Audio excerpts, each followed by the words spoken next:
Hello again, everyone. I hope today finds you all in good health, with the current pandemic sweeping the Earth currently. However, today we're going to talk about another pandemic sweeping through the battlefields of War Thunder, and that is the Swedish tank line, recently released as part of Update 1.97, Viking Fury. Specifically, we're going to look at the early series of tanks in the Swedish tree, the STRV-M series of light tanks and mediums. Information on these fighting vehicles isn't too common in English, so any misinformation or slight inaccuracies I do apologise for. But to kick things off, we have the Stridsvagn M31. It's a reserve tank in War Thunder, historically being one of the country's first major tank production projects since the post-World War I era licensed vehicles from Germany, the STRVs M21 to M29. The plans were drawn up by AB Landsverk in the early 30s, and the company very nearly went bankrupt in the early stages, only being saved by last-minute German investment. These investors would take 60% shares in the company, however, but the new capital injected into AB, they could begin work on the M31, the 31 designating its year of completion. It was considered a very advanced design for the time, with an all-welded hull, between 8 and 24mm of armour, considered adequate for its time, and it could reach speeds of 25 mph, or 40 km an hour. The main gun was a fast-firing 37mm Bofors gun with two Madsen machine guns, weighing in at a total of 11.5 tonne. It had a total crew of 4. However, only 3 of these were ever built by the time the war had begun, and these units would later become fixed bunkers on the border. The next project then was designated the L60, which ran through the designations M38, 39, M40L, and M40K. Though the K model isn't represented in the game, the most advanced part of the series of light tanks was its torsion bar suspension system, which provided a much smoother ride than the leaf spring systems and was more reliable than the Christie system. The front drive sprockets on these vehicles were larger, and it had 4 double road wheels.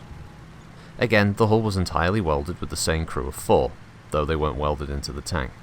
It was lighter than the M31 at 7.9 tonne, with 15mm of armour. It still featured the same quick-firing 37mm Bofors gun, but it had a single Madsen MG, with the designation eventually being M38. The M39, which is the Tier 1 Premium, had a maximum of 50mm frontal armour that was oblique welded, but only 13mm maximum across the rest of the vehicle.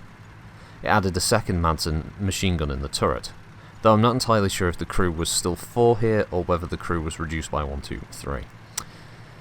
The M40L was a wartime production model with a total of 100 being built. It had several physical changes, the main being a new gun mantlet, a commander's cupola, and side hatches. The gun still remained the ever-faithful 37mm Bofors, which was quickly becoming obsolete, though it still had decent penetration values for a gun of its calibre. The next model of Stridsvagn is the M41, which was based on the Czech TNH tank. Sweden originally had made arrangements to purchase 90 of these from CKD, which was now under German control. Plans, however, went awry when the campaign was launched against Poland and all of these units were seized for the Wehrmacht. Sweden would later make a new deal to license build their own version of the TNH. War Thunder doesn't represent the M41 S1 model, but the S2 model is shown in game, and this was an improvement over that previous variant with more armour, taking up to 50mm on the front, and a new power plant in the form of the Scania L603, increasing its horsepower and speed.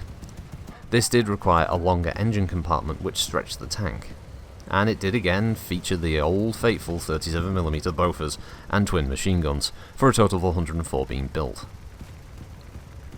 Known as the Lago series of tanks, however, the first medium, the STRV M42, started life in 1936 and was actually intended to be an export model to Hungary. Essentially, it was an upturned version of the L60 mentioned above, but now the Lago is shown in War Thunder, being armed with a 37mm. I'm not quite sure if this is right, as some sources I've read say it has a 47mm originally, so I'm not sure. War Thunder's gone with a 37mm. The EH designation shown in War Thunder does, however, mount the larger 75mm gun with improved armour. The EH stands for single engine, by the way. The Lago was designated a medium, though it did barely count as such given its weight. Still, it was a major improvement over all previous armoured vehicles seen during the war period from Sweden.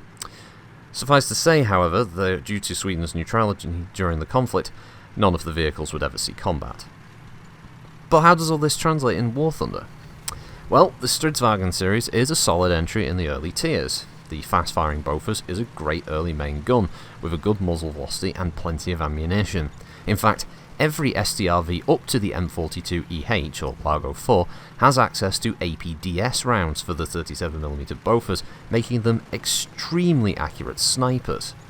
Each tank also averages between 26 to 28 mile an hour, making them quite fast, even in reverse, further emphasising the idea of the shoot and scoot tactic. It is necessary, since the armour protection is quite poor, and if possible, you should always try to hit targets and move if they're aware of your location. Otherwise, ambush tactics or flanking will work wonders. The EH model, the 75mm gun, is still fairly effective, but you'll have to pick your spots when firing, as you'll be going up against early model T-34s at this point and some of the early model Shermans, amongst others. It can require a little more finesse to get the killing blow, but it is still an effective gun regardless. And that wraps up another War Thunder. A little longer than previous episodes, but I wanted to cover an interesting series of vehicles from a country that's rarely shown in these types of games, especially in the World War II period. Thanks for watching, everybody. Have a good week, and stay safe. Goodbye.